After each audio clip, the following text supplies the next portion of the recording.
Alrighty, everyone, welcome to another episode of the TSG podcast. I'm your host, Coach Arian. I am here today with another special guest, another one of the TSG coaches, Coach Urban. Thank you for coming on to the podcast. Hi everyone, and of course, thank you for inviting me. Yep, no problem. What I first want to go over is a little bit of your background, since we have people kind of listening to our podcast for the first time. Maybe people will have heard of TSG before, but don't know of all the coaches, or maybe people that haven't even heard of TSG or any of the coaches before. So it's good for everyone to kind of get a little introduction about who Urban is first. And kind of the first thing I always like to ask is, how did you get into lifting weights or fitness? Like, when did you start and why did you start? I did a lot of sports since I was a kid. I always liked sports. I was pretty good in a lot of sports. I think I practiced judo for a majority of my elementary school, so about 8 years. And then I did some recreational football, soccer in the US language. And then in high school, I didn't have anything to be like serious about. I started to do some calisthenics and bodyweight work, and after a while I was convinced by my friends that it's maybe better to also train in the gym, that it's fun and you can make more progress. It actually took a while to convince me. I preferred training outside. But yeah, I started going to the gym in high school. I think I was about 16. And I'm quite competitive, so already after a few years I got involved a little bit more in bodybuilding. It was about, I would say, 2012. I think natural bodybuilding was growing a lot also in the US in that time with 3D Muscle Journey, Alberto Nunez, and the other guys. And there was also a small community in Slovenia that started up about the same time. Jure Rus was basically the guy who started it here, and it promoted natural bodybuilding. And in that time, I think in general, but here in Slovenia especially, like lifting weights and bodybuilding and everything related was also closely related to use of like enhancement steroids, and I really liked that that we had this alternative option, and that people who showed that you could also train without drugs and still look good and get strong. So I got involved in that a little bit, and since I'm competitive, I also wanted to compete, and I actually did a bodybuilding competition. I think the first one in 2012 or maybe 2013. So that was about 4 years after I started lifting, I think. And I kind of enjoyed it, but then at the same time I also found about powerlifting. There was a competition happening nearby, and competitions in powerlifting were actually quite rare in Slovenia in that time. For people maybe who don't know, I come from Slovenia, which is a rather small country, I would say in Central Europe, Central/Eastern Europe /Balkan, mix of everything. Yeah, so there were not many powerlifting competitions around, but there was one happening, and I was quite strong. I like to train with heavyweights. This is also what our natural bodybuilding community promoted at that time, that you don't really just have to do all the exercises on the machines, but you can also use free weights, do squats, deadlifts. And I think that went hand in hand with what 3DMJ were also promoting in the US. So yeah, I did the powerlifting comp, and I was hooked immediately. But unfortunately, then the year following that, there was no competition again. It was just a competition here and there, and yeah, just a couple of enthusiasts organizing them whenever they felt like. So I did another season of bodybuilding, but at that time I realized I want to focus more on the strength and the performance side of lifting weights. And then in 2015, actually two things happened. One of the clubs got more consistent with organizing competitions, so I actually got a chance to compete more in powerlifting. And also we started a powerlifting federation, a IPF affiliate in Slovenia. Me and a couple of friends or people who I'd trained with and lifted weights with, we decided to start a federation, and yeah, since then it's been all powerlifting. So since 2015, more than 11 years now, I've been heavily involved in all aspects of powerlifting. Nice. Between all those sports that you've tried out, like powerlifting, bodybuilding, judo, soccer, or whatever, would you say there's one sport that you felt like you've been the best at? Is it powerlifting, or were you actually better at one of the other sports? Uh, yeah, it's hard to say because I think I took powerlifting most seriously, so I really focused on being a competitor. In judo, I was obviously very young, so it's hard to compare. But yeah, I would say I'm maybe more talented for powerlifting. For soccer, it's hard to say. I think I was reasonably good for not actually playing it professionally or training or like practicing it. So I sometimes wonder what would happen if I would commit to football earlier in my career. But yeah, I'm quite happy with my decisions. I like powerlifting a lot. Nice. So the other quick question I had is that for people who don't know, it looks like for powerlifting, you kind of started out as a 74 kilo lifter. Now you typically compete as an 83 kilo lifter. When you were doing bodybuilding, do you remember around kind of what your stage weight was? Yeah, of course, I remember exactly. My stage weight was 67 kilos in the last show I did.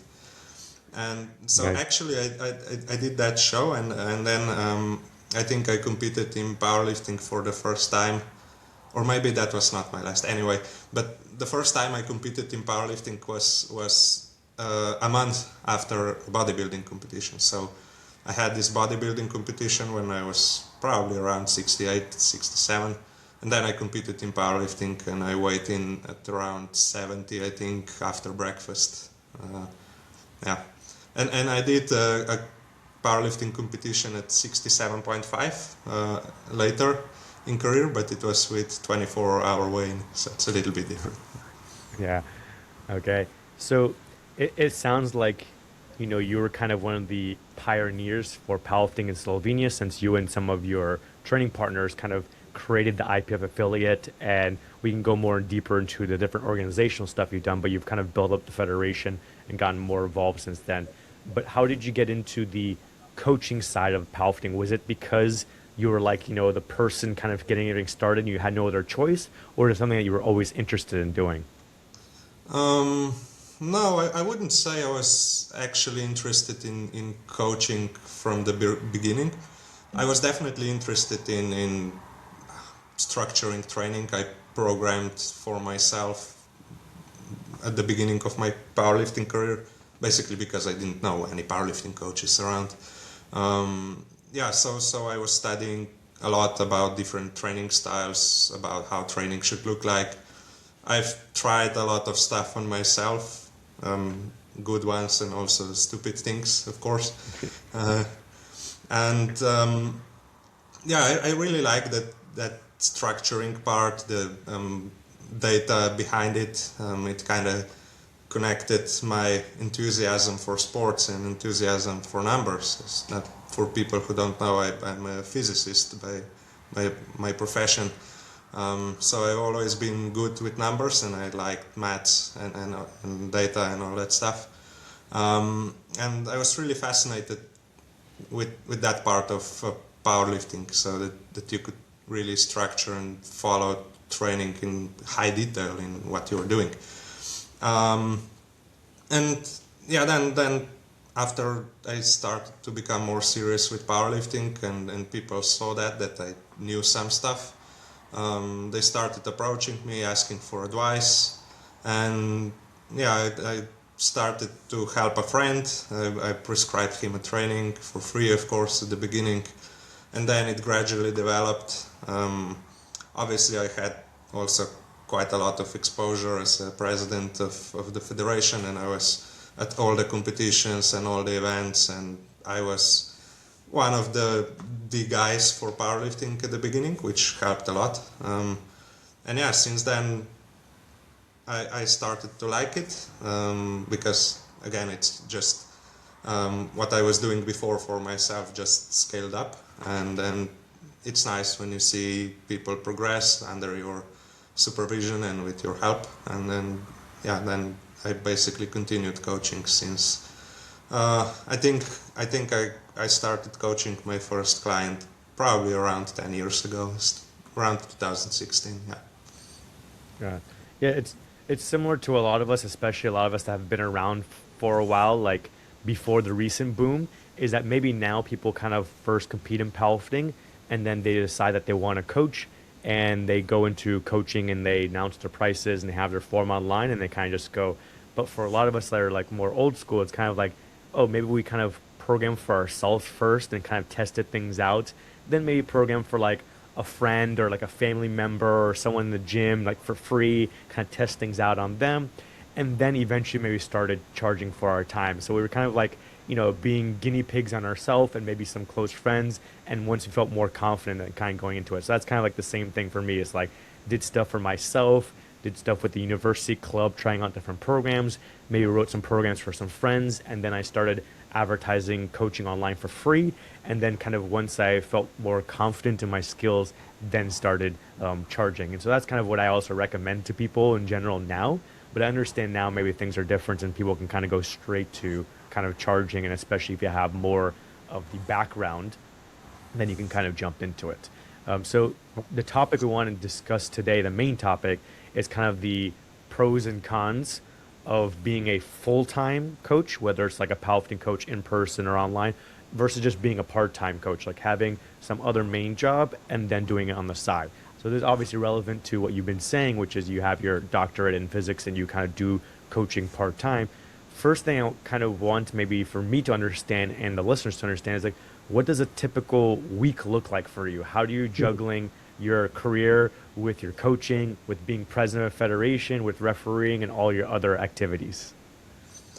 Yeah, sometimes it's quite chaotic. But normally I would say, well, the first thing that I must point out is that I work in academia, and that my work schedule can be quite flexible, which means I normally don't have prescribed working hours. I do go to office mostly 9 to 6, I would say, 9 to 5, 6.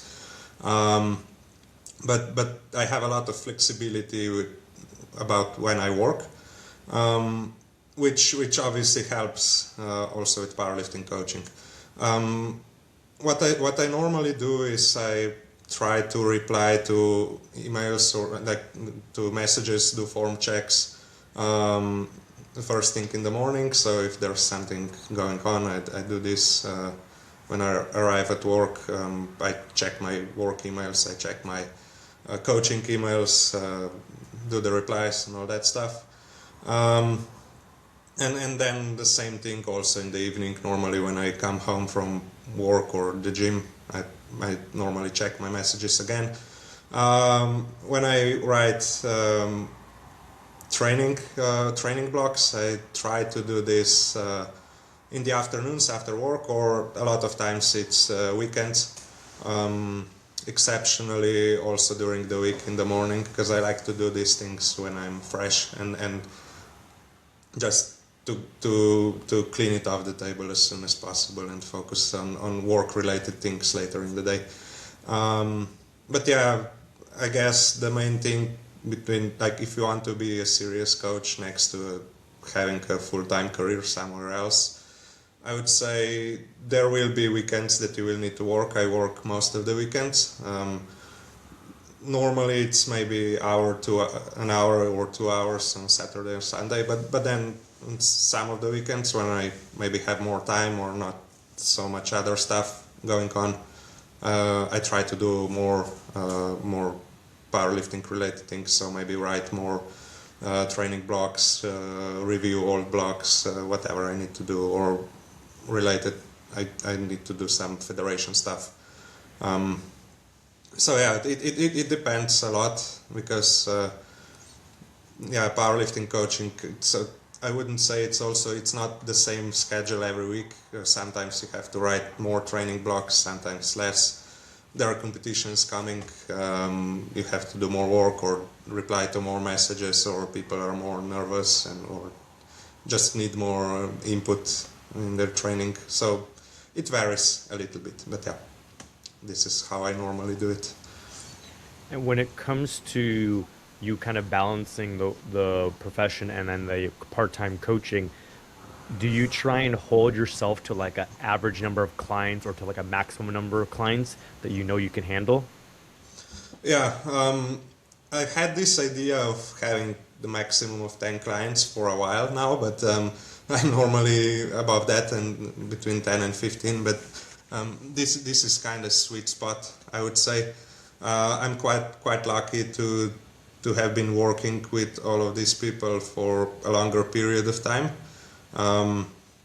So obviously it's a little bit harder or a little bit more work when you take a new client and you have to get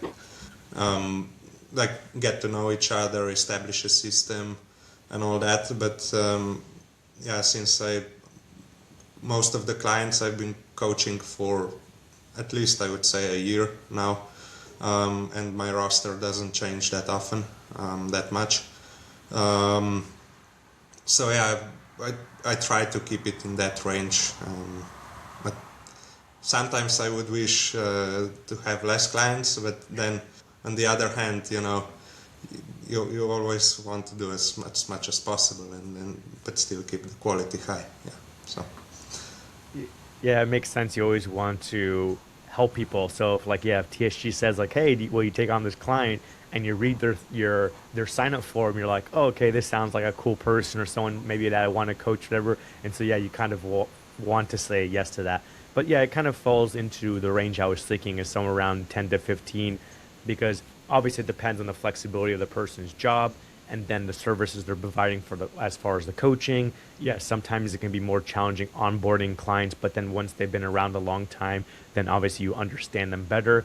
And so there's a lot of variables involved. But I know like for myself, I've often tried to hold myself to a cap of 40 clients because I felt that was like a good number for full-time coaching, where maybe I can still do other things. Like I can still be a meet director. I can maybe still go and be involved in the sport in other ways or do things outside the sport. And also because I've heard from over the years, people's experiences with trying to take on 60, 80, 100 clients. It sounds cool initially, like, oh, I'm making so much more money and I can help out so many people. But then you hear the negative experiences of people not getting their programming on time, people not getting responses from their coaches. And so I never wanted to fall into that category. So I'm like, hey, let me hold myself to a cap of 40. There's been a couple of times where, Jason, TSG have fed me a couple more. So maybe did 42 or 43 is maybe the most I've ever done.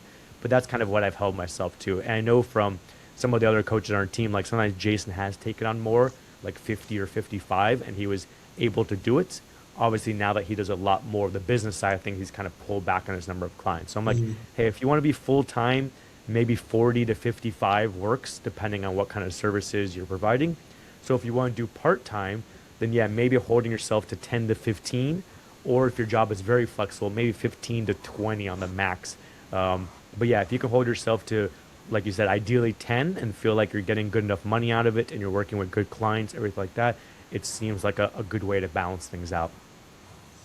Yeah, and also I have to emphasize that some of my clients are also programming only, so I do write training blocks and review their training monthly, not weekly. So that also makes a difference. And the other thing I want to emphasize is that maybe when you're a part-time coach and you have less clients, it's easier to keep all that things about their training in your head. So I can imagine if you coach 40, 50, maybe even 80 clients, it would be really hard to know for each lifter what exactly they're doing maybe this week or maybe this session. I'm sure some coaches can do, but it's much easier when you only have like 10 lifters to handle. So yeah, I don't know. Sometimes I think about training when I cycle to work or when I go for a walk, and it's much easier because you know all that details about the training of lifters who have been coaching for a long time, and because it's not so many of them. Yeah, so maybe that's another thing that can help you maybe do a little bit more than compared to if you'd only have an enormous number of clients and only do that. It's a little bit different way of thinking, I would say. Yeah, it's an interesting point. And of course, yeah, when we're talking about all these numbers for everyone who's listening, yeah, again, it depends on what kind of service you're providing. So we have our two typical services, which is the program design and coaching, which I kind of talk about as like weekly communication and weekly updates with your clients, versus the program design only, which is like kind of monthly communication or monthly updates. And so, yeah, for us TSG coaches, we have a split. So I might have like 30 that are weekly and then 10 that are monthly. And so I don't need to communicate with 40 clients every single week. It's just whenever they need a new training block. And then for other coaches listening, you may provide other services. Like you may have like a training app where they can follow programs for a cheaper price. And maybe you have like some kind of Discord group where you're going in there, once a week just to talk to the group. Or maybe you're not even talking to them all. They're just going and doing the programming. So the numbers you're going to have depends on the service that you're going to provide. But yeah, that's an interesting note that I kind of think about it. I'm like, now that I think back of when I used to have 5 clients or 10 clients when I first started, or like during COVID when a lot of my clients dropped off and I had like 5 clients or 6 clients, it's like, it's easier, like you said, to remember everything about them, like who has a meet coming up, who may be injured, who maybe had a question about a specific exercise. And so, yeah, when you're doing other things, I can think about like, what would I do in this scenario for this athlete? But when you do then start having 40 clients, 50 clients, 60 clients, you may forget about some of those smaller discussions or things about the person. And so then you have to be much more organized with your athlete management system or whatever you're using to put in notes there about the person. Like I like to go in our coach dashboard in the calendar and mark, hey, this is when someone has vacation, or this is when someone has a competition, or this when someone has finals week, like right now for people in university, and mark those dates. Or I go into our notes section and mark like, hey, this person's supposed to send me a video of how they're doing their Bulgarian split squats, or hey, this person kind of tweaked their back on deadlifts, and put a lot more notes so that when I come in the next week and look, I don't have to have that stuff memorized. It's just there ready to go for me to kind of reference. So that is an interesting way of looking at the, being a part-time coach and some of the benefits of working with fewer clients at a time. Also, another thing, did you have something to add there? No. Okay. Yeah, I just wanted to say that sometimes maybe if you have a lot of clients, you also need to be way more organized with the time when you want to prescribe new blocks, and be careful that you don't have to prescribe everything at the same time. Because when you have 10 clients, and if, I don't know, somehow happens that you get sick or whatever and you can't work for a while, you can still make up maybe in a day of work or a long afternoon of work. While if you have many more clients, you need to be way more organized in case of something like this comes up. Definitely, yeah. That's something we teach in our mentorship. I just finished the final week for my current semester of the mentorship. Is like how to have your weekly workflow, because yeah, if you have 10 clients and they all happen to need a new training block on the same week, okay, you can knock out 10 blocks maybe on Thursday, Friday, Saturday, and then they're ready to go for Monday. But if you have 40 clients and you schedule all 40 of them on the same week, you're like, oh God, now I got to do 40 training blocks. And so maybe you're up all night, Thursday, Friday, Saturday, Sunday, and into Monday to try and knock it out. So yeah, it's important to then schedule them kind of offset to maybe have 10 on the first week of the month, 10 on the second week of the month, 10 on the third week of the month. And the same thing with the check-ins. For you, you might be able to knock out like, 5-year check-ins, weekly check-ins on Monday, 5-year weekly check-ins on Tuesday, and then you're kind of good for the weekend, and you can focus on other aspects like writing the training programs or different things like that. But if, again, someone has 40 clients, then you need to spread it out throughout the week. So that's why I try and spend especially Monday, Tuesday, Wednesday knocking out client emails. Sometimes even bleeds into Thursday, depending on how many people I have at that time and which service they're doing. And so then, like, yeah, most of my week maybe then turns into just doing weekly check-ins because you have so many clients at that point. And then I spend the end of the week designing the training blocks to get ready for the following week for those that need it. So you do have to kind of figure out how you want to set up your week, or in your case, the time within the day. If you want to do your check-ins in the morning and then go do your academic work and schedule things around that. Yeah, it makes it much more easier when you have less clients, and you can, maybe I don't have to think about organizing it in a way you do, but I have to organize it around my work. And also sometimes it's easier, I would say, to reply to urgent things, because if you only have to pay attention to 10 people sending you stuff, and you see something that urgently needs a reply, it's much easier than having to pay attention to, I don't know, 40 emails or WhatsApp messages or whatever you use for communication. So yeah, sometimes I would say that is also a pro of having less clients, that you can be more flexible and maybe allow yourself to have more time for these urgent replies or urgent things that you need to solve. While I can imagine if you have 40 clients, you cannot really afford that to be happening all the time, and you need to have some sort of system and maybe not reply to messages immediately, but I don't know, in a course of 24 hours or something like that. Yeah, yeah. And when it comes to kind of your lifestyle of having your career as a physicist and then doing the part-time coaching, is it something that you feel like you want to stick with and you enjoy doing both aspects? Or is it something that maybe you've thought about, hey, what if I slowly took on more clients and transitioned away from the academia and move into being a full-time coach? Yeah. That's a good question. When work is interesting and it's going fine, and I would never do that. But then you obviously, like with every job, you have periods when you doubt whether what you do is useful or whether you want to do it in the long term. And at that time, I just sometimes say to myself, I'll just do powerlifting coaching full time, and I'm fine. But I would say, for me, I like what I do. Obviously, I wouldn't otherwise be doing it as a job. And I think maybe it helps me to not be too saturated with powerlifting, which is a little. I have a little bit of fear if I would go 100% full time into powerlifting. I would basically all my life would become powerlifting, because now I have work, and when I want to clear my mind from work, I go to the gym. I do powerlifting coaching.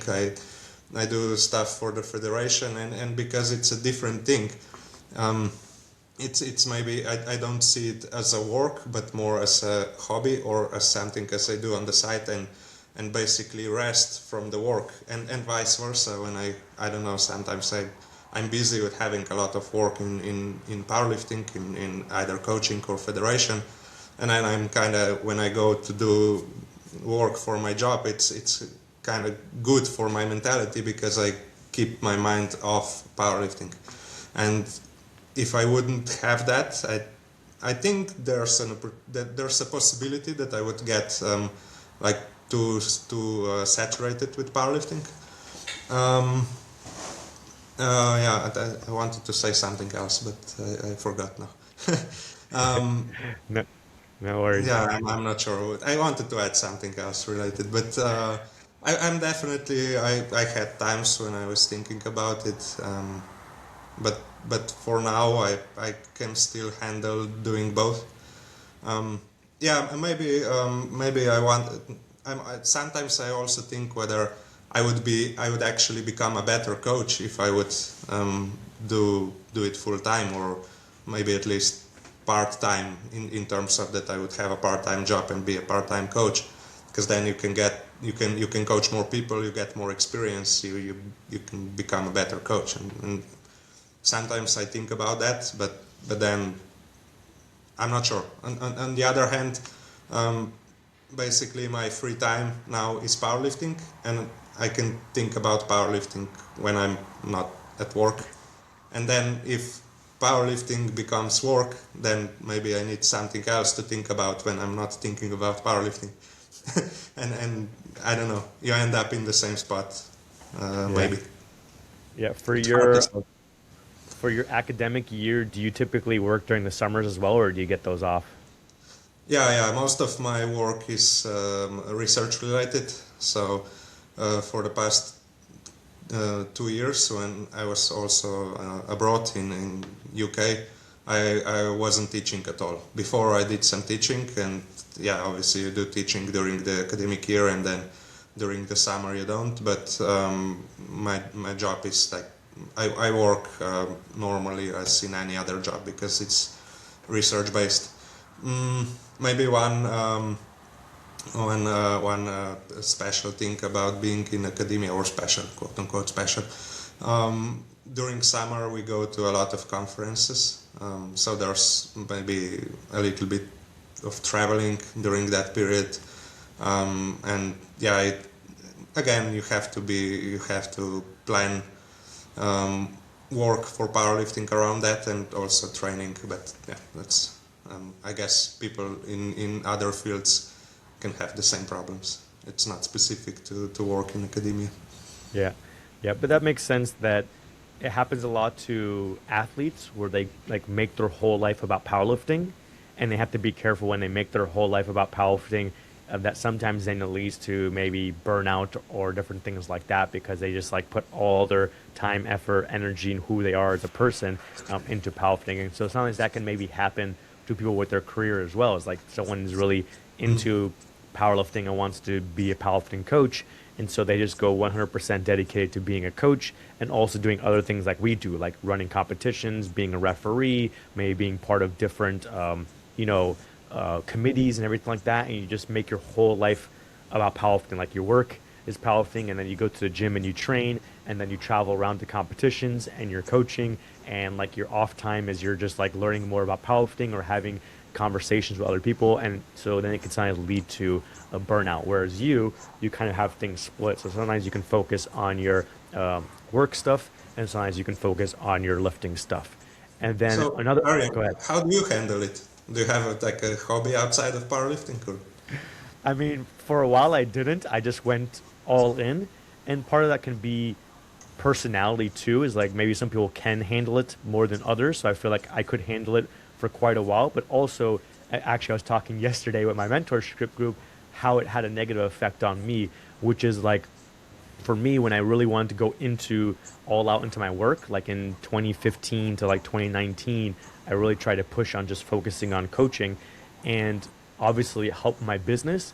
But the downside was I wasn't training as much, and I was training less and less.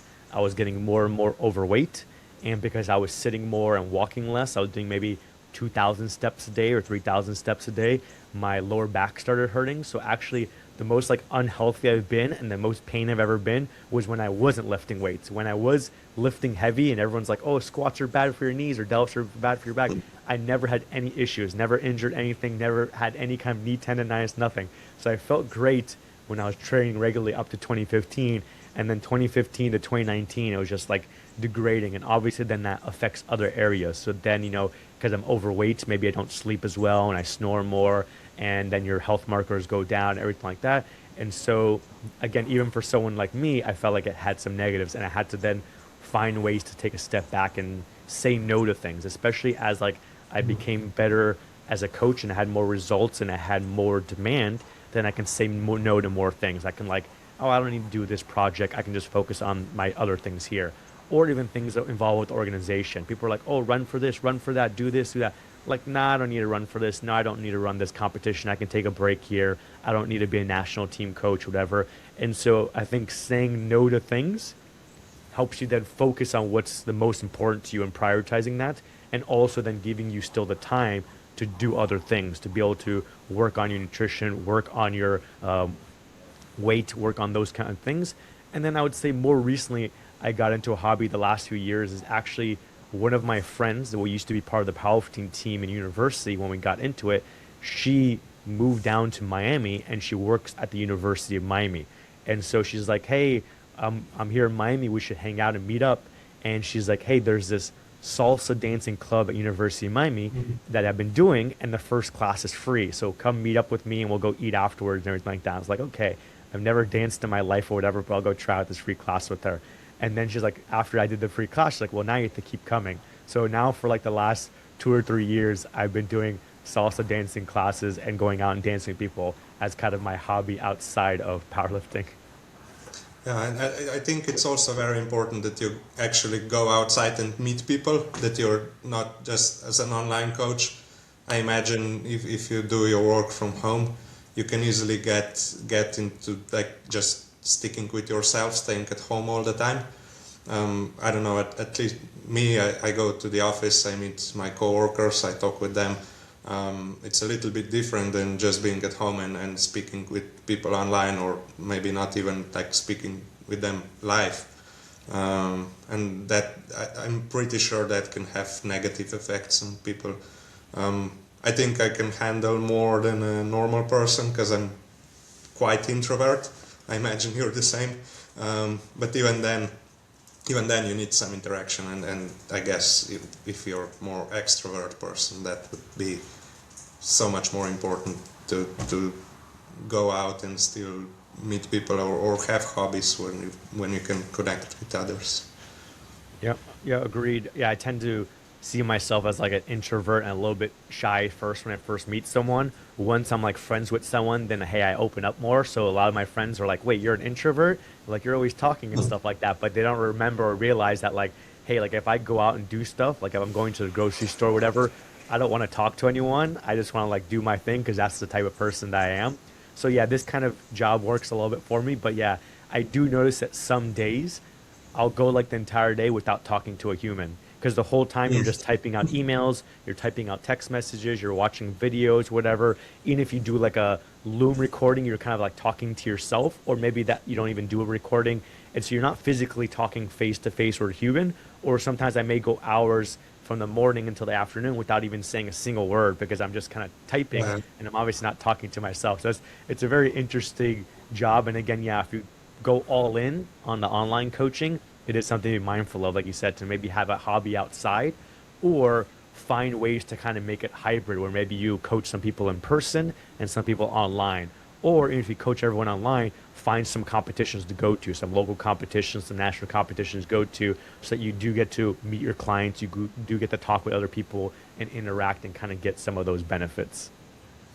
Yeah, I think it's important, especially to interact with powerlifting, also with I would say with powerlifting outside of your clients, also in person, not just online, because the picture online may be very very skewed in a lot of aspects in terms of like relationships with other people, and also about knowledge. I would say you only see maybe the fancy part online, and a lot of things that don't end up online can be heard in competitions, or when you're actually meeting with people and training with them, and yeah, when you are involved in the community outside of Instagram. Yeah, definitely. I've noticed that maybe some people may think like a certain personality online is like very mean, and then when they meet that person in a competition, they're like, actually, this person's really nice. Or maybe someone's very outgoing online and like good with their talking in front of a camera and editing and everything like that. Then they meet that person at the banquet, and they're like, actually, this person's very shy and more of an introvert. So it doesn't always translate from what you see online to in person. And also, I think sometimes, even though we're a small sport, you're still like famous or a celebrity within your sport, even though it's very small in the grand scheme of things. So sometimes people are like afraid of like talking to a coach in person, like at the banquet or in the warm-up room, because like, oh, that's a big name coach, where I can't go bother them. But then you'll see in person, like a lot of coaches are laid back, They don't mind talking to people and discussing different ideas when it comes to programming and stuff like that. And so you can like bounce different ideas out by people, or see what people are kind of thinking as like what's going to happen in the future, those kind of things. So it's can lead to some fun conversations and meeting some new people that way. Yeah, that's the best part of attending international competitions, I would say. Just meeting all these people and actually talking to them. You can do that.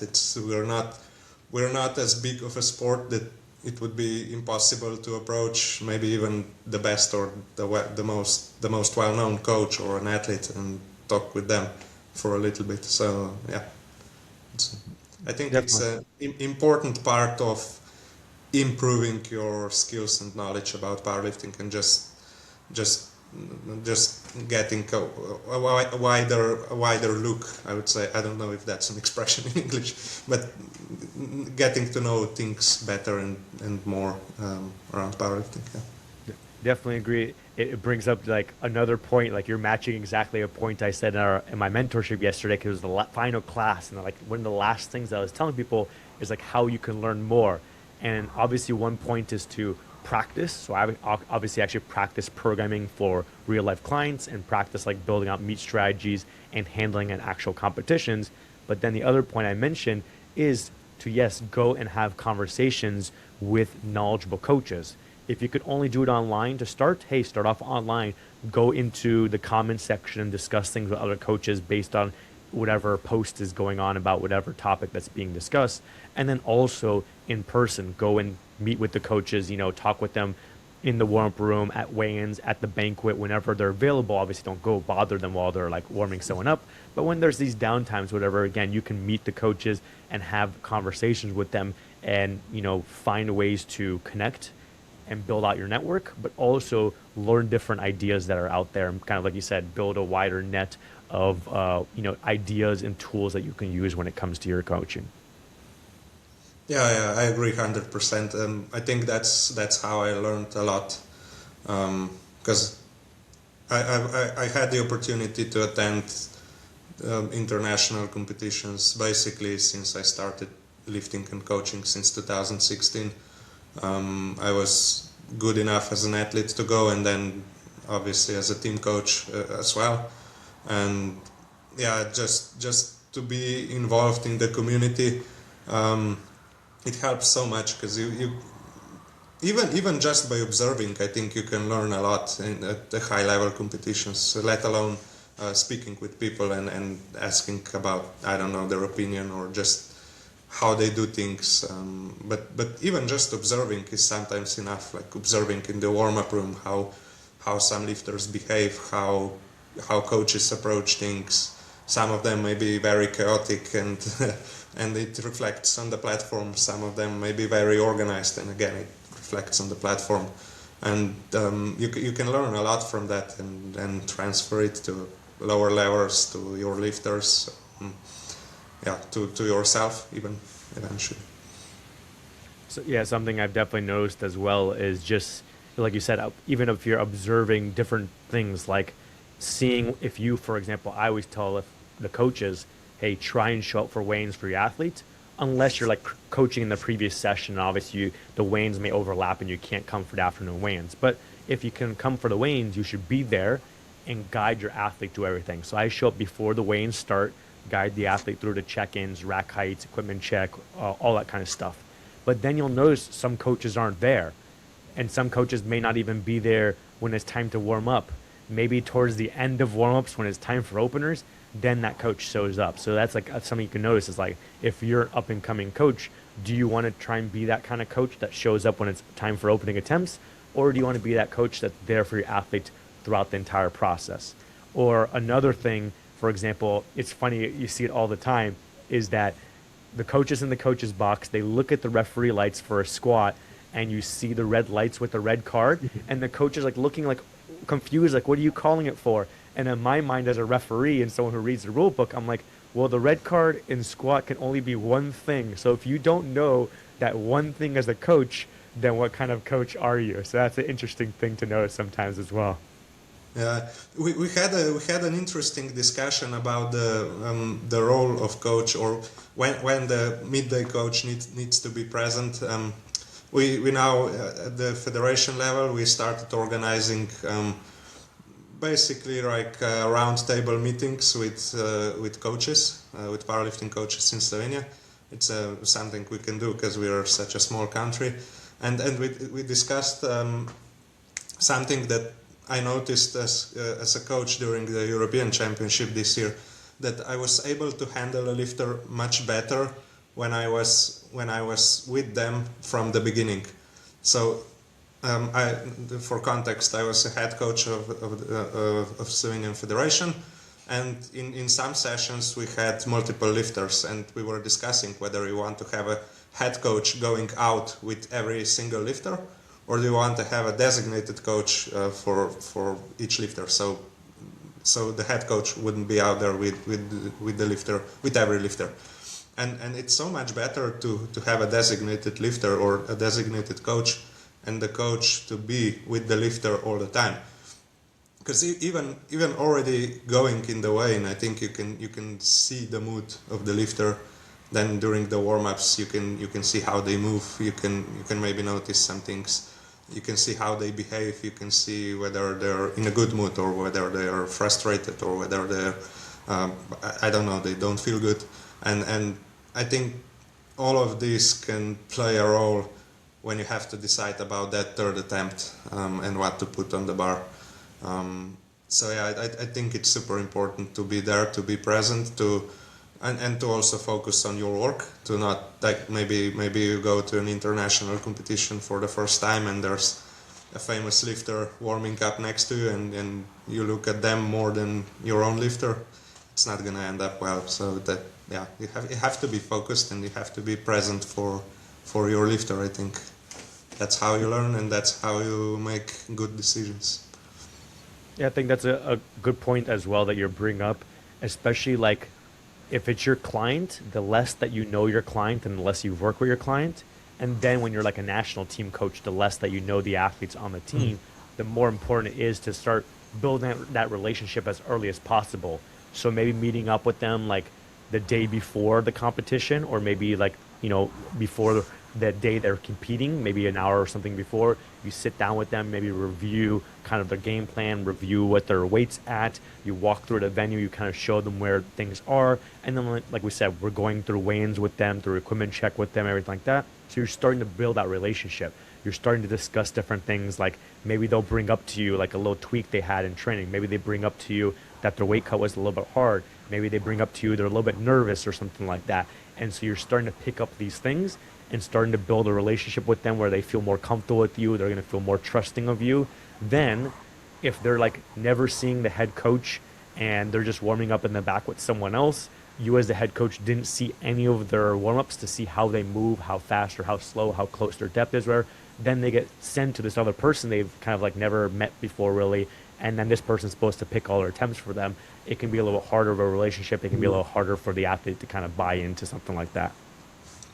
Yeah, I really hate it when I see the head coach just waiting at basically at the entrance to the platform and just going to the platform with all the lifters, because I don't know if you're actually doing anything besides showing yourself to the cameras or other people. If you do the job this way, yeah, I think it's much better to be with the lifter and to also know the lifter. And yeah, I would say most or a lot of big teams or serious teams do that now. It's something we started doing more in Slovenia as well. I think we have an advantage because we are such a small nation that basically everyone knows each other.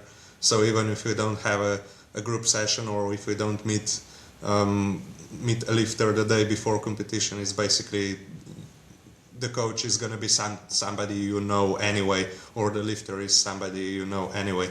But still, I think we had a weird period of time in federation where there was a lot of conflicts between coaches and lifters, and we kind of didn't take advantage of that enough. But I think now recently we're starting to get better again and communicating more and basically be as a group of friends, quote unquote, and trusting each other and using that in our advantage, hopefully, in the future. Yeah, and something it's going to depend on the situation of the competition of when it may be beneficial to have one set versus another. But I feel also like a lot of times when there's maybe multiple athletes in a flight, or if you have multiple athletes on different platforms, it can be challenging to have one head coach running around and doing the attempts for all these athletes. Like I know for myself, when it has to be sometimes two platforms at an international championship, or we've had some nationals way back in the day that were like four or five platforms. And I had to like run from platform one, watch a lifter put their attempt in, then run over to platform three and get the next athlete ready and watch them. And then, of course, the timing never works well. There's been times where I had like two athletes on two different platforms lifting at the same time. And so those cases, then it helps to have more coaches and you have a coach assigned to an athlete and they get to go through their warm-ups and go through their attempts, regardless of the speed of the competition or whoever else on the team may be competing. But I do know that sometimes, you might have one athlete in a session, especially like a classic open world. You may only have one athlete in the flight for the nation. And so you can just have one person warm up and one person do the attempts. I know some coaches don't like dealing with the attempts at all, or maybe don't like dealing with attempts anymore. Maybe they used to do it and now they're like, it's more laid back to just warm the person up on time. As long as everything is good, they pass them over to the head coach and they're like, hey, it's not my problem. I warm up the next person. And like they like being in that setting now. So we do have some teams where it's like that, where there's like a warm up room coach with assistants loading weights, and then there's the head coach, and then they'll just communicate and make sure like everything is on point before they go out for the opening attempt, and then the head coach kind of takes over from there. So there are, both ways used these days, but obviously there are some situations where it helps to have the dedicated person. So like we have our age nationals coming up in a few weeks, and I have a lot of masters athletes that I'm coaching, but also a lot that have asked me for game day coaching. And all the masters athletes are on day one and day two. So I have like so many of them. So now I'm getting like other coaches that are there that can help me out. And then once we kind of get the final schedule of who's in what session, then I'm going to maybe tell some of these assistant coaches, like, hey, you just handle this athlete and you just handle this athlete, and I'll focus on this person, and we'll kind of just do our own thing on the day, but obviously assist each other along the way when needed.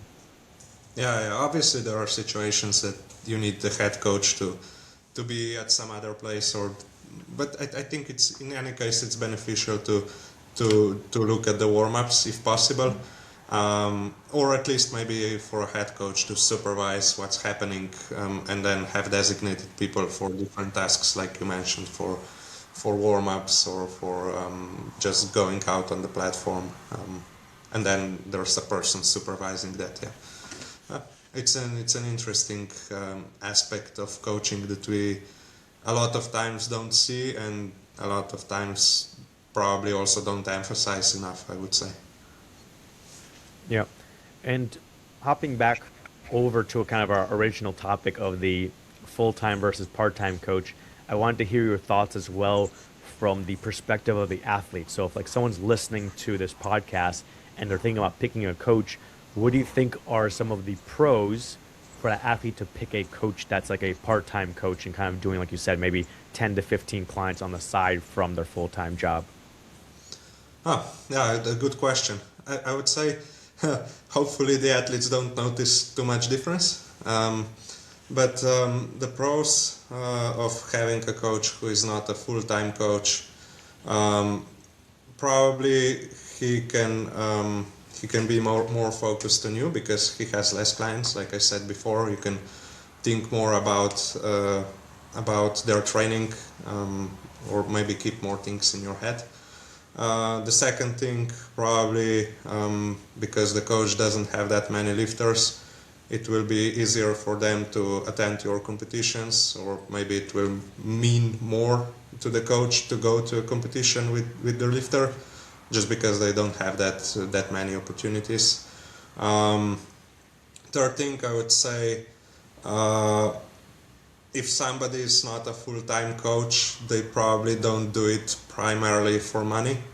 I'm not trying to say that powerlifting coaches do coaching just for money, but obviously it's an important aspect because it's a full-time job, and you need to have a certain amount of clients to survive. Whether when you have an income from another source or another job, you don't have to worry about that much. So I would say probably the coach is not doing it primarily or for money, and because they really want to coach you.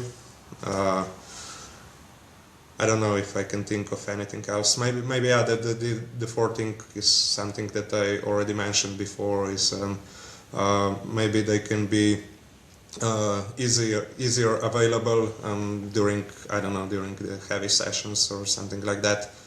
If you only have 10 clients and you know, oh, somebody is having a heavy session on Friday evening and they're doing their last heavy squat, it's easier to be online or available to see or make a certain decision during that session compared to someone who is a full-time coach and maybe has 5 clients doing the same thing at the same time. Yeah. Yeah, I I think could those are probably the think of more, but yeah, these are a couple. yeah. Yeah, I think those are kind of like the same points I was thinking.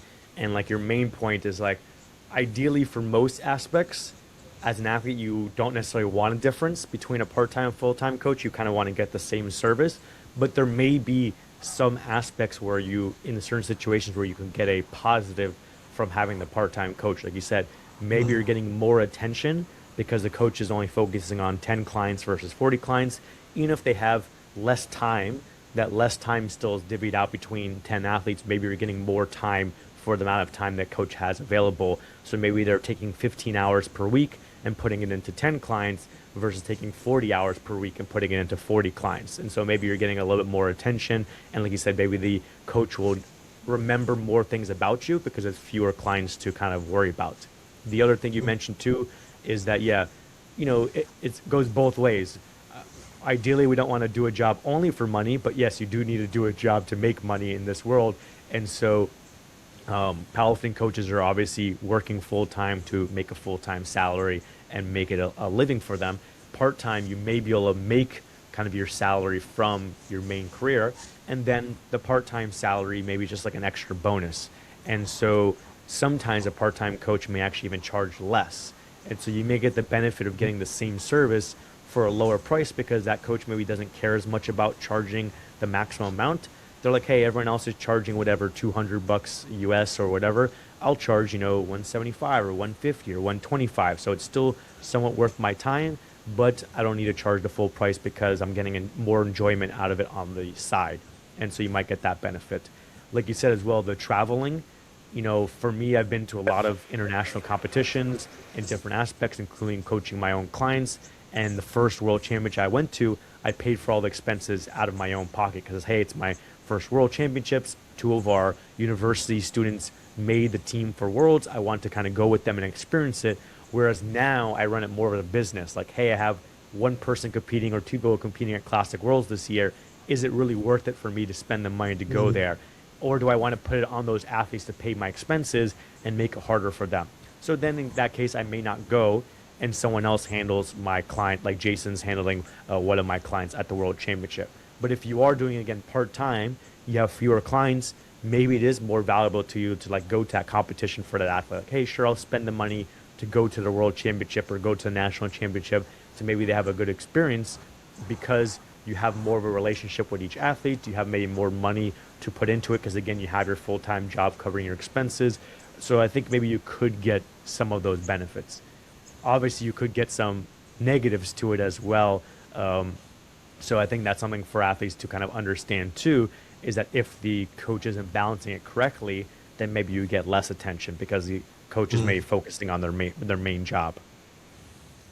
Yeah, I think that's the biggest drawback. And maybe sometimes if somebody is doing it on the side and they are not involved enough in the powerlifting community, they can be a little bit outdated in certain things, or maybe they just don't follow the community enough. That's something that can happen with somebody who just does it as a hobby on the side and just maybe not involved in the powerlifting world enough.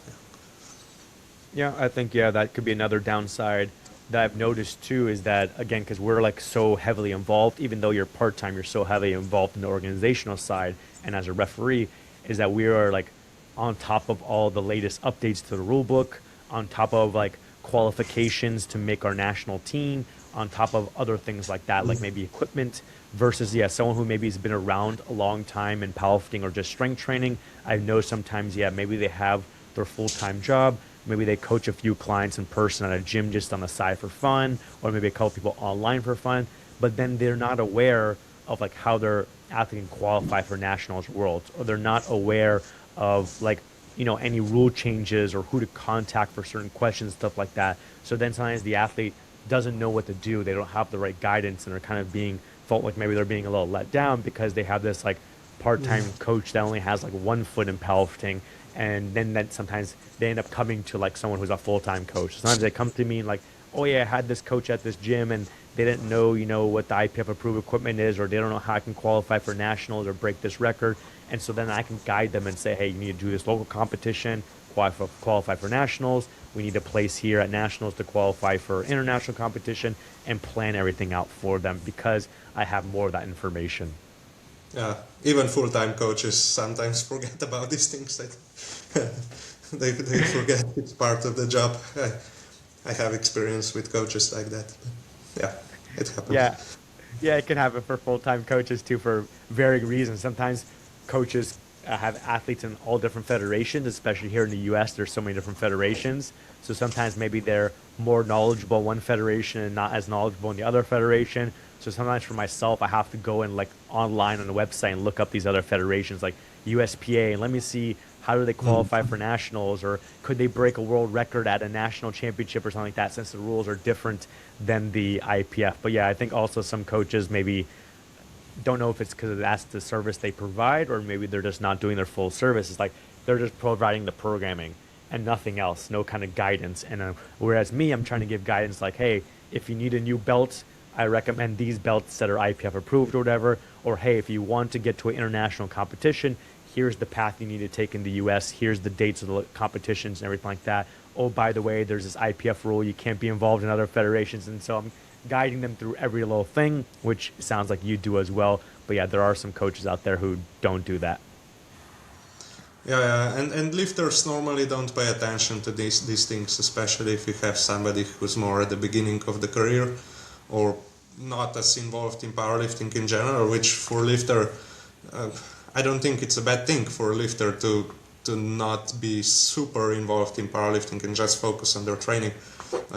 It's something that can happen, and maybe they don't follow the things themselves, and you need to remind them. It's again part of the job of a coach, I think.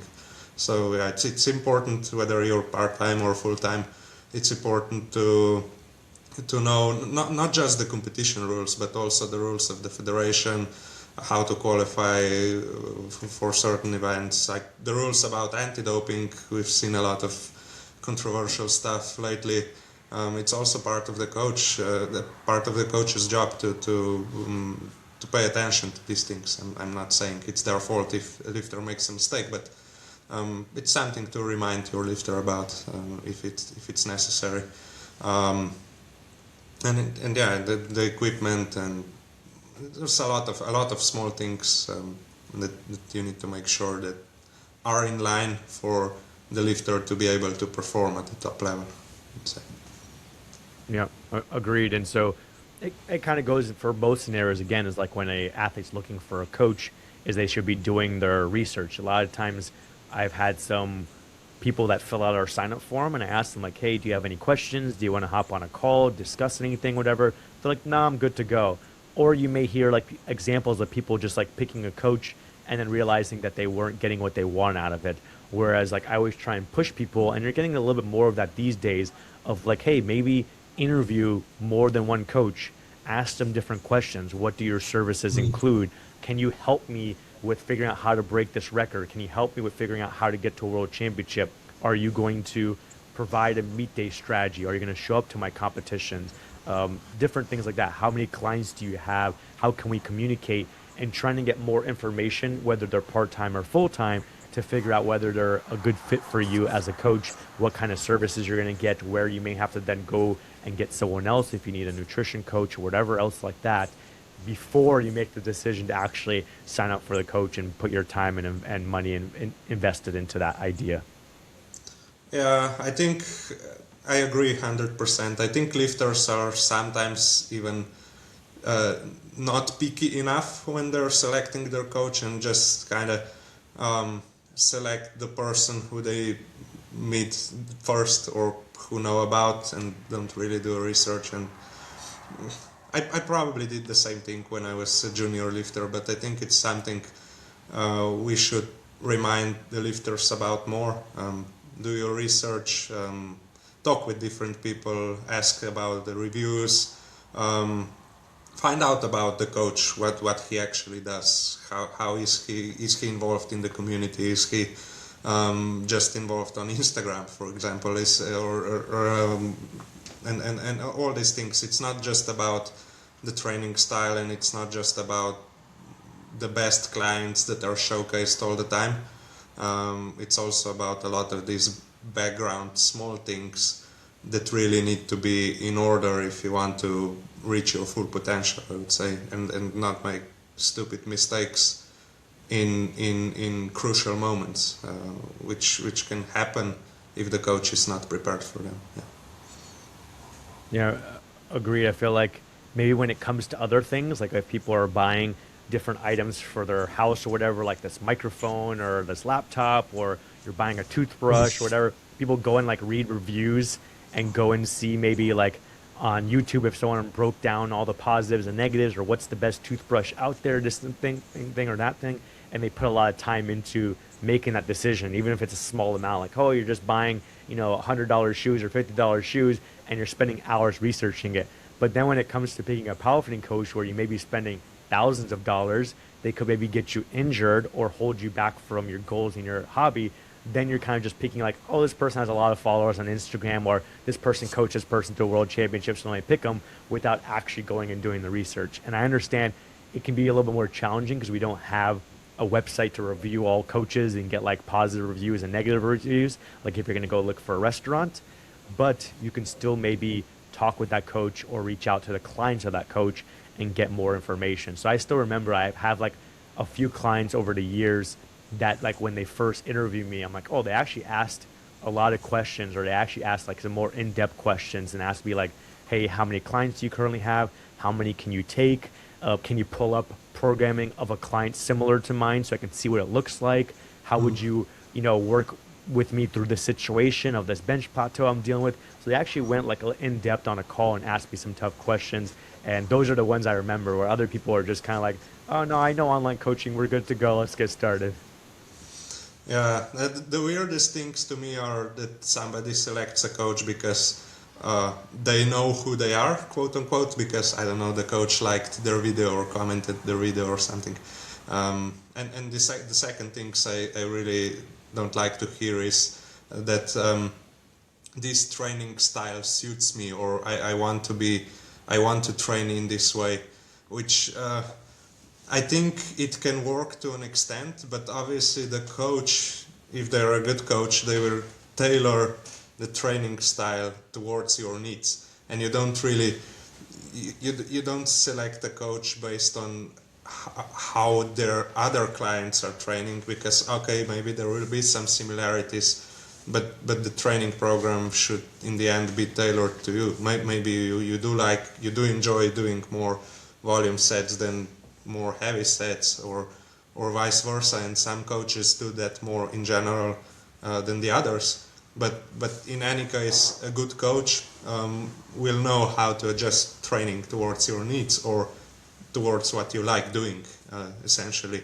Um, and, and it's not, maybe we hear that sometimes about TSG, that we have this high volume style. I think this I don't hear it as often as I used to in the past, but I think it's important to know that different people will have different programs, even within the same coaching group, if the coach is actually doing their job and not just running a online version, or online version of Bulgarian system, where you just take on all the clients, put them on the same program, and see who gets strong and who doesn't. Yeah. Yeah, agreed there as well. And sometimes maybe an athlete has kind of figured out what works well for them and what doesn't based on their experience and maybe how good they are maybe at coaching themselves, or they've worked with previous coaches that kind of told them like, hey, this training block worked well, this training block didn't work well. But sometimes they don't know what works well for them, and maybe they're saying like, oh, I need to pick a coach that does this style of programming, maybe because they like it, but it's not actually what they need. And especially depending on where you are on the spectrum of how much you want to be like fun versus how much you want to be effective and like reach, some big goals. If you want to be like a world champion, sometimes you have to do things that are not so fun but that are effective for you. So maybe you like some kind of like, let's say, top set back off set approach, but it's not working for you. Maybe some kind of straight set approach would actually get you stronger, but you're going and picking a coach that's going to give you top set back off set because it's fun for you. And so it's actually going away from what you actually need.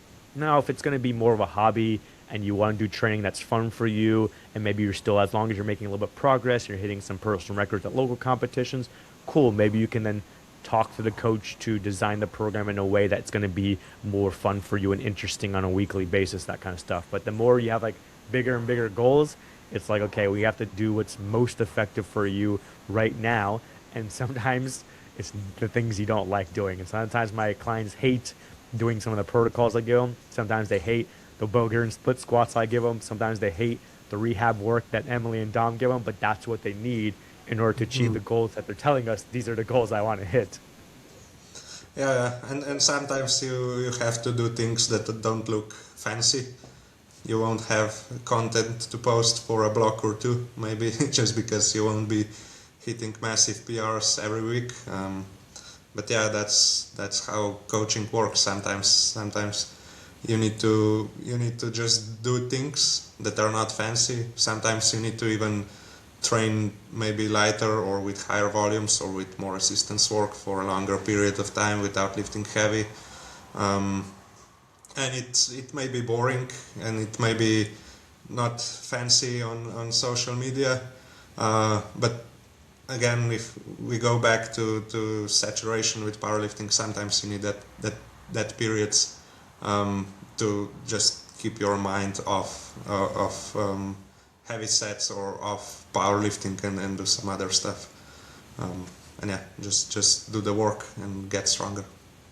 And the other thing I wanted to add, it's what I think you already mentioned briefly. It's extremely important that your training and what you do in training is aligned with your goals and vice versa. So if you want to be the best of the best, you will probably have to do things that are not fun, or you will probably not feel great all the time, and probably not all your primary sessions will feel great because you will just have to push volume at some point and bring it higher than it has ever been in the past, and just do more to get stronger. And doing more doesn't feel great. It feels like shit sometimes, and it's not fancy, but you have to do it. Whether on the other side, if you're just a recreational lifter, you enjoy lifting heavy occasionally, you may as well max out every week.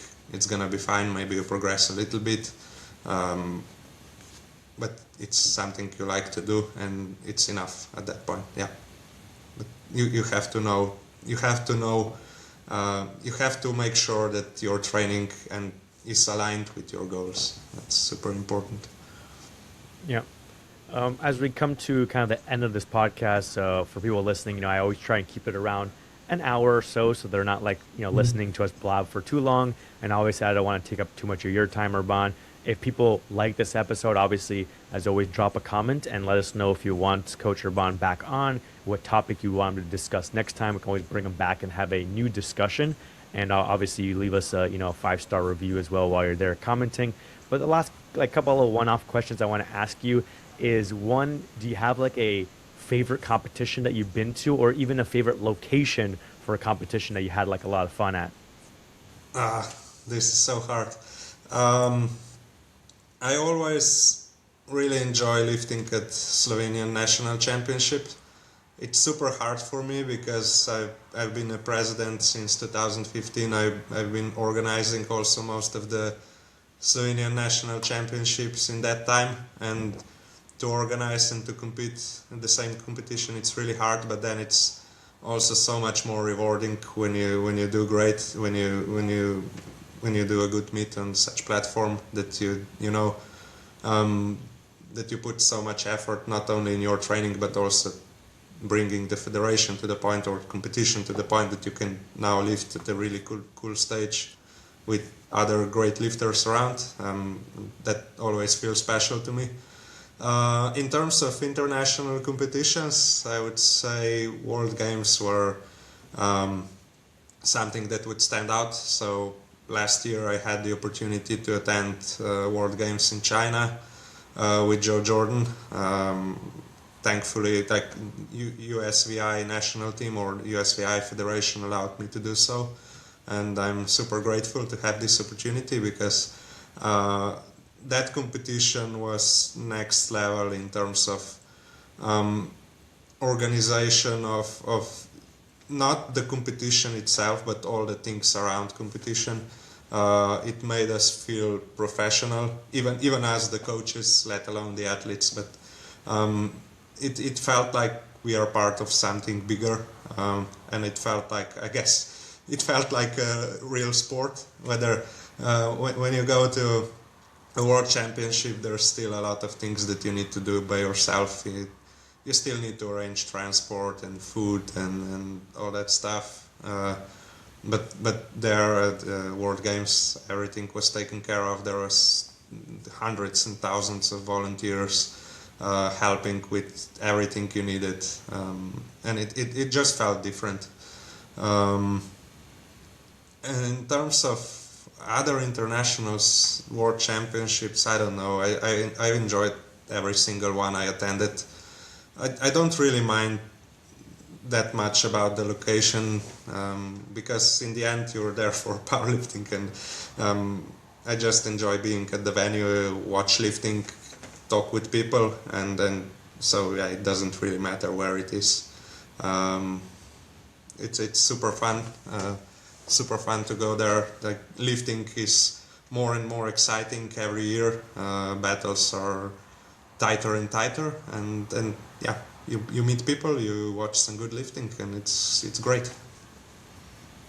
Yeah, the World Games is definitely one competition I do want to go to eventually. Like, I've been to, a number of national championships, North American championships, world championships. I even went to the first Sheffield, and all of them, yeah, are different, unique experiences. But World Games looks like its own unique experience because it's like a multi-sport event and the closest thing we can kind of get to the Olympics. So hopefully that can be one that I can go experience one day as a coach. And if I can't get there as a coach, maybe, yeah, one time I'll just go as a spectator instead and kind of experience it from that aspect. But yeah, definitely from looking at the videos from the different ones over the years, it really looks cool with the opening ceremony and the closing ceremony and all that kind of stuff. And I'm sure, yeah, from the aspect of the athletes and coaches, they're very taken care of all along the way. The other quick question I wanted to ask you, just for people listening, is that if you want to kind of let us know which international competitions that are coming up you're planning on attending. So if anyone wants to kind of meet you in person and talk to you and bounce ideas off of you, maybe they can come bother you at one of these international competitions.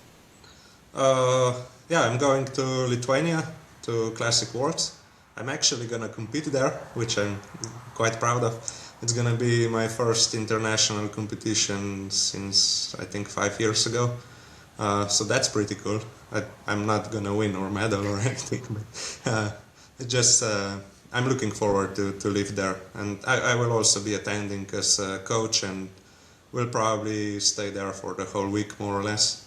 Obviously, there's also the IPF General Assembly happening, so I will be attending that on behalf of the Slovenian Federation. But yeah, I think there's only 2 Slovenian lifters and a couple of TSG lifters, so it's gonna be pretty relaxed for me, and I will have a lot of time to talk if anyone wants to talk to me. And then the other one is we are hosting Junior European Championship in Slovenia at the end of this year in December in Kranjska Gora. It's a ski resort, so it's gonna be hopefully super nice. the organization is obviously still a lot of work to be done for me. But yeah, hopefully it will be smooth enough that I will have time to actually do fun stuff during the competition as well. And I'm looking forward to that one too. So obviously I will be there for the majority of the championship. I don't know about the others. Maybe I will attend some more in the meantime, but I hoped. Yeah, probably Sheffield Championship in November as well. We already bought tickets, me and my girlfriend, and so we'll be there. Cool. Yeah, I didn't know you were competing at Classic Worlds. I had done like a YouTube video going over the nominations when the preliminary nominations were in, and I didn't notice you on there. But yeah, looks like I see I you now didn't in get the. to number 38 or 37. Hey, listen, there's 41 athletes competing, so that's quite a battle there in the 83s, and we'll see where you finally place and what kind of personal records you hit. But obviously, that should be fun doing an international competition. And yeah, maybe no one bothers you right before you compete, but then afterwards they can come talk to you. Um, Also, Slovenia, for anyone who's thinking about going, is a nice place. I went there when you had the university championships, and yeah, it was a fun place. I with some good areas for hiking. There was the lake, Mm. and then you can hike around the lake. And I actually went up a little bit up the mountain until I kind of hit the snow, and I didn't have proper shoes, so I was struggling a little bit climbing up in the snow. So I went as far as I could, enjoyed the view, took photos and everything like that, and came back down. So it's a nice place, definitely for people to visit. Yeah, and the Uni Worlds was happening in November. Now it's gonna be in December. So maybe if there's already snow, there's a lot of other activities you could do. Yeah, so um, plenty of opportunities to be a tourist after you finish with the competition at juniors. Yeah. So, as we finish up, is there any kind of a final message you like to send? Any thoughts finally on our topic, or anything you want to maybe give a shout out to your federation or your clients or anything like that? I don't know. I enjoy powerlifting.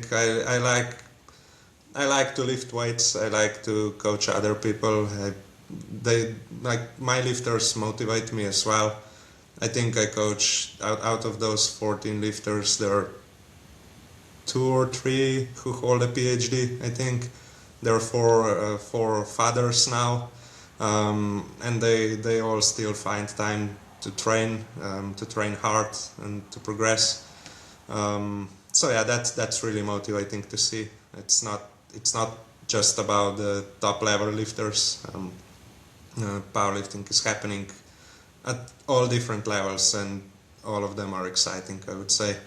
Um, yeah, I don't know if I need to add much more. It's a cool sport. I hope to see it grow and contribute towards it as a lifter, as a coach, as a official, as a referee even. So I'm excited to see what's gonna happen in the next years. Yep, not a problem. That's a good message. Again, thank you very much for coming on and giving us your time for this podcast and having this discussion. For everyone listening, thank you for listening. And again, you can throw your thoughts in the comments below. What kind of experiences you've had with the coach. If you are a coach, whether you kind of prefer the full-time or part-time. So let us know your kind of thoughts on this idea and any other ideas that you want Urban to come back on and discuss. And again, be sure to kind of like the video if you're listening and watching on YouTube, or leave a review if you're listening on Spotify or whatever podcast platform you're using. As always, we appreciate you all listening, and we'll catch you all on another episode of the TSG podcast.